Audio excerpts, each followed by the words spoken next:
going to go to a series that we have been doing here on Sojourner Truth on LA County's Child Welfare Department, the Department of Children and Family Services. We did a 1-hour special on this with having family members who've dealt with the system go out. We've also had Richard Wexler, who is a national known expert on the show, and we've also played a film by mothers and grandmothers in Philadelphia called DHS, Give Us Back Our Children, dealing with this same series, alarming statistics, not only in Los Angeles, but across the country, where increasingly child welfare officials mix up poverty with neglect, and children are unjustly taken, scores of children unjustly taken, as you can imagine,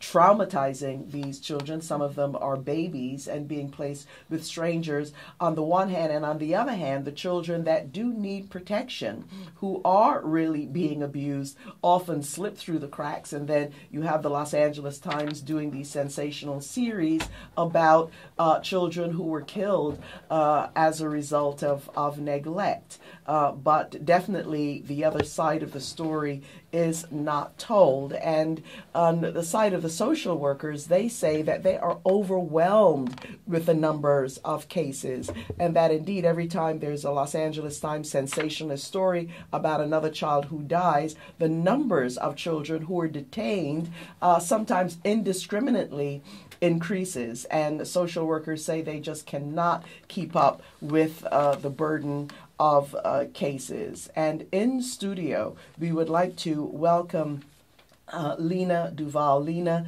is a mom whose son, Ryan Duval, born August 2nd, 2008, was taken by the Department of Children and Family Services. And she has a beautiful photo. For those of you who go online to kpfk.org, you'll be able to see a video of this interview and be able to see Lina and a precious little boy. And Lina, welcome to the show.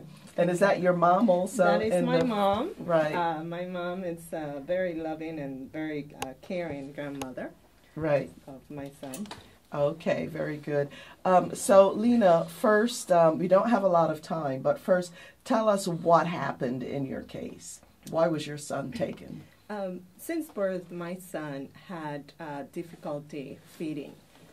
He had trouble nursing, and he was taken by the Department of Children and Family Services with false pretense of neglect.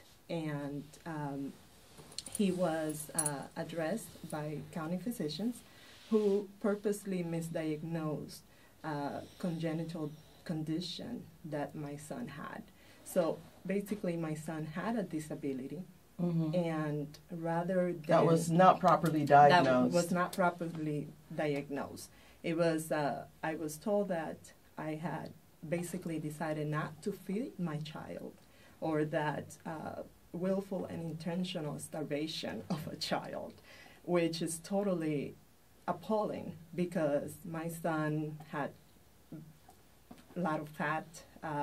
And you were breastfeeding. I was breastfeeding, and my son only wanted to breastfeed, and now they say that breastfeeding caused my child a disability, which is totally unheard of, the claims that the Department of Children and Family Services have made in this case. Right. So the doctors found by the Department of Children and Family Services misdiagnosed your son. In fact, they missed what was actually wrong with him, and instead accuse you of not feeding your child because you were breastfeeding. Exactly. And they used the breastfeeding to say that I was Munchausen syndrome by proxy, which they totally misprofiled me in. Right, and that's a syndrome of correct, where you make your child sick. Right. And obviously I knew that I had not neglected my son, and I used my resources to go on this quest to find out really what did my son have. And I did. I hired 2 expert neurologists who diagnosed my son with microcephaly.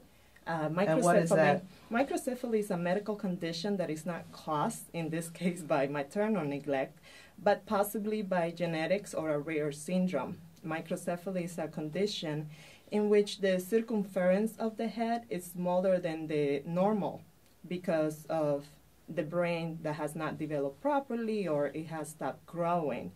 It can be present at birth, or it may develop within the first few years of life, and there are certain symptoms that go along with that.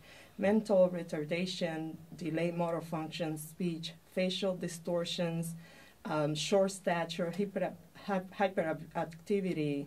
They get seizures, difficulties with coordination. Yeah, and the problem is then that these DCFS doctors Correct. who have contracts with DCFS Yes. missed that diagnosis and instead accuse you. And just to help our listeners along, because we want to get into some other aspects of this case, your son is now with his father, Correct. from whom you are divorced. Correct. And how often are you now allowed to see your child? I see my son twice a week for 2 hours, and this really represents the bias there is in dependency proceedings against women, especially when you have a family that is wealthy or have friends in the county. But your husband does, your ex-husband. My son's father, yes. Mm-hmm. And you also have this whole bias by social workers towards single moms and children with disability. Right now in the county, in the department is not assessing the needs of children with disability properly. Instead, their civil rights and constitutional rights have been violated.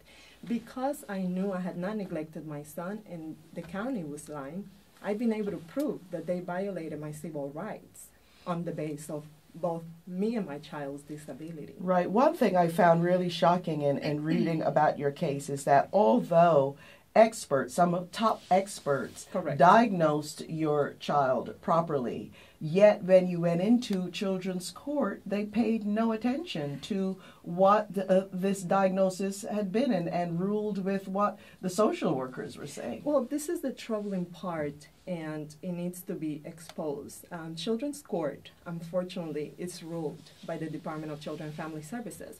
You have evidence that children with disability are not neglected by their parents or abused. In court, these judges are supposed to have a book where they're supposed to sort of tick and toe, check off certain things, and they don't even do that. And one of the things that we need to ask is for these proceedings to be open to the public, because then you will be able to see that a lot of the things that are done by the department are really out to violate freedom, violate parents' rights, constitutional and civil rights. And these judges are going along with those practices by the Department of Children and Family Services. Right, and sadly, unfortunately, there is some financial gain, if not directly, Correct. by DCFS, certainly by the agencies that are contracted Correct. with DCFS to place, for example, if a child who has a disability is placed in foster care, Correct. then you get a higher amount of money. Definitely. And the longer that child stays in foster care, or if the child gets adopted out, there's a financial incentive Correct. to the state, given fast-track adoption, to adopt these children out. And also, the conflict of interest is so huge that you have mental health professionals who align with the department, whether the evidence shows or not or doesn't show. They align with the department to fault parents for children who clearly medical evidence shows that a child may have a condition, and they still fault a parent for a child congenital condition. That is wrong.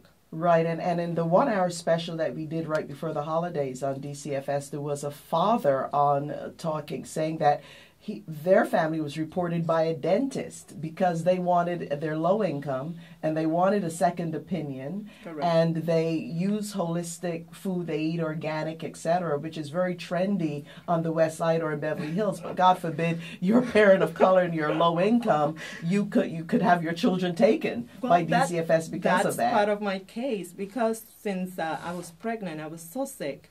I, in my family for many generations, have used holistic and Chinese medicine.